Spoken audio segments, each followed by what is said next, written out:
November was meant to offer a series based on Psychology Week. Unfortunately, as of late October, the Australian Psychological Society has still not published a theme, so Prosper Health Collective is going to offer a mixed bag of what clinicians would like to share with you. I will be talking about the role of the vagus nerve in modulating our anxiety response.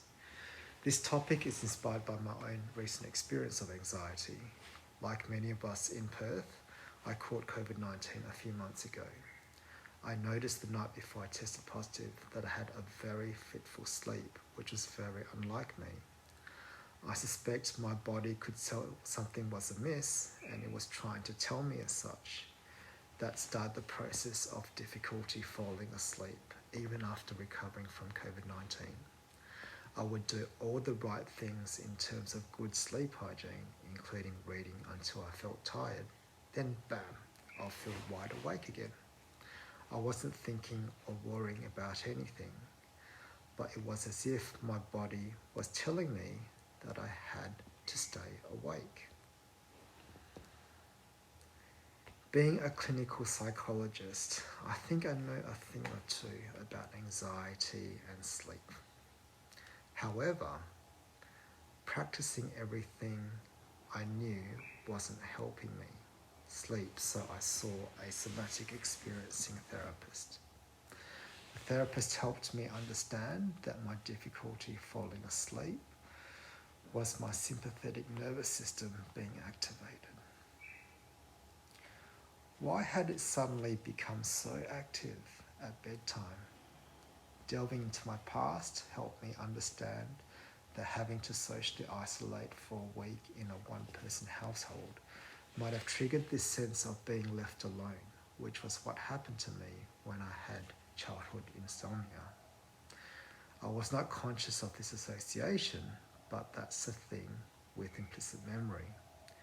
You might not consciously be aware that is what is happening, but that is how your body is processing it. In my case, it was activating the sympathetic nervous system. In short, the sympathetic nervous system drives the fight or flight response in stressful situations, while the parasympathetic nervous system drives the rest and digest response.